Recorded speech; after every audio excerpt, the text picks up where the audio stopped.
Welcome to the next lecture in electrical machines. We were discussing the synchronous motor, and in this particular lecture we are going to focus our discussion on the power flow within the synchronous motor.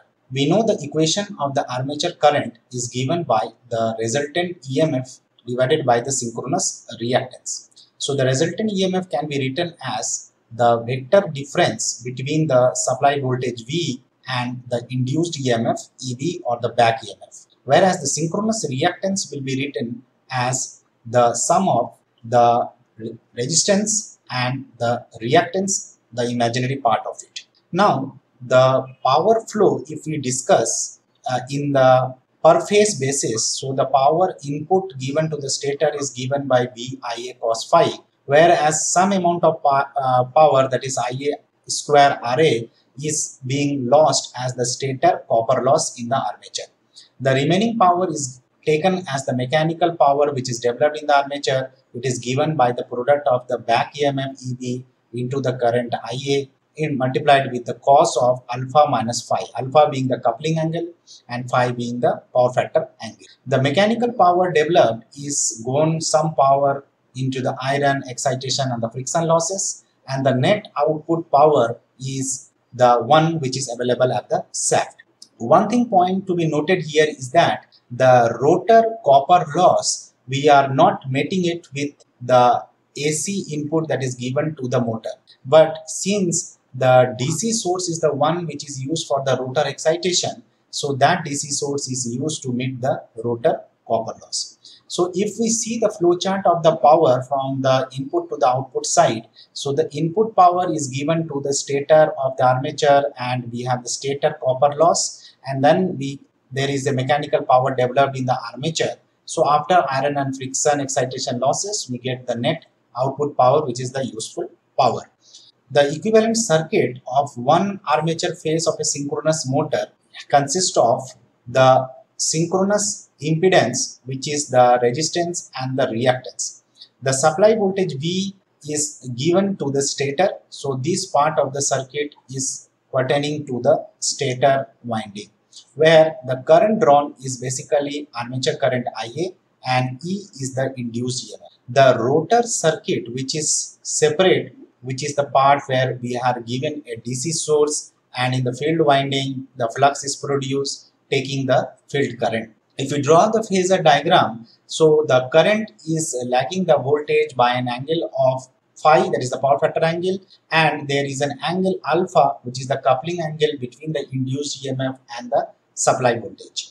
The losses or the voltage drop is in the resistance, that is IRA, and there is a drop across the synchronous reactance, that is IAXS. So the net drop can be taken as IAZS. So having known the equivalent circuit, we can develop the power equation of the synchronous motor. We know that the synchronous reactance is very greater than the armature resistance. So armature resistance will be taken as 0 and it is only the synchronous reactance which comes into play for the equivalent circuit.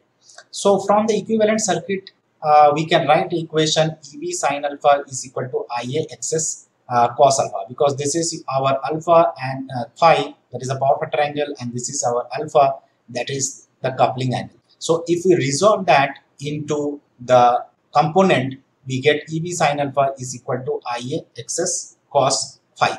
If you multiply the equation with voltage on both the side, we get V into EB sin alpha is equal to VIA XS cos alpha. From this particular equation, we can find out what is the value of VA cos phi, because this is the power input to the armature. So power input we can get at EB into V by XS and multiplied with the sin alpha. So here this product of the back EMF into voltage by synchronous reactance is basically the maximum power. So we can write that the input equation of the power is equal to the maximum power multiplied with sine of alpha, whereas the maximum power is being given by the product of EB by V divided by XS. Now if we neglect the copper loss in the stator, we can say that the input power is equal to the mechanical power in that particular case, since this equation is corresponding to single phase power, so for a 3-phase power we have to multiply it with the equation with 3. So we'll get the mechanical power developed in the armature as 3 times EB V by XS into sine alpha. And we also know that the power is basically given by torque into omega. So we can determine what is the torque from the power equation. So torque equation we get as 9.55 multiplied with the gross mechanical power PM divided by the speed of the machine, and the speed is measured in RPM. So the maximum power, that is EBV by X, if we plot it the torque or the power on the y-axis and the coupling angle alpha on the x-axis, we see that since it is a sine alpha graph and alpha being 90 degree, we will be getting the maximum power. So maximum power we can get at sine 90 degree. So after 90 degree, we see that the power is being followed and the torque is being followed. So what are the torques that are present in the synchronous motor? So starting torque, what is the meaning of starting torque? Starting torque is that particular torque which when full voltage is applied to the stator winding. So it is basically the torque at the starting when full voltage is applied. It is also known as the breakaway torque. So other name of starting torque is the breakaway torque. So 10% of the full load torque is there in the centrifugal pump, whereas 200% loaded in the reciprocating compressor. So if you take the starting torque for a centrifugal pump, it will be 10% of the full load, and for the reciprocating pump or the compressor, it will be 2%, 200% of the full load. Now next torque that we are going to discuss is the running torque. Running torque is that torque which is developed during the running condition. It is generally determined by the horsepower, because that is the bigger unit of the power. We know that 1 horsepower is equal to corresponding to 746 watt, and it is also determined by the speed of the driven machine. So the running torque must have a value greater than the maximum torque required in order to avoid the stalling. So running torque value should be greater compared to the maximum torque, then only the motor will run in a better way.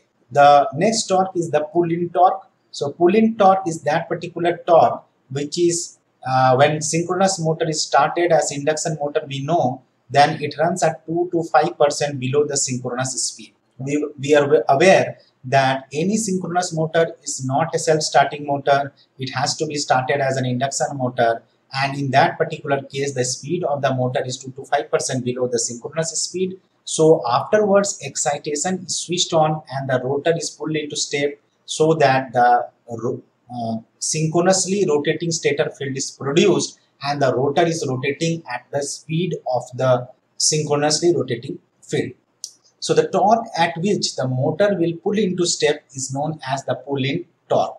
So the torque at which the motor, that is the synchronous motor, is running at the synchronous speed is basically known as the pull-in torque. So pull-out torque is basically the maximum torque that can develop without pulling out or step or synchronism.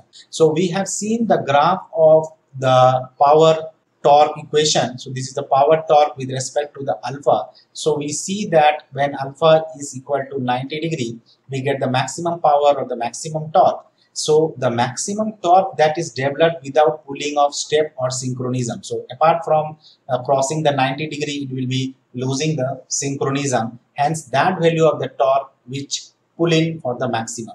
So there are different torque equations that are being used: starting torque, running torque, pull-in torque, and pull-out torque. So in this particular lecture, we have focused our discussion on the power and the torque equation, and we have also discussed the power flow within the synchronous motor. Thank you for now. See you in the next lecture.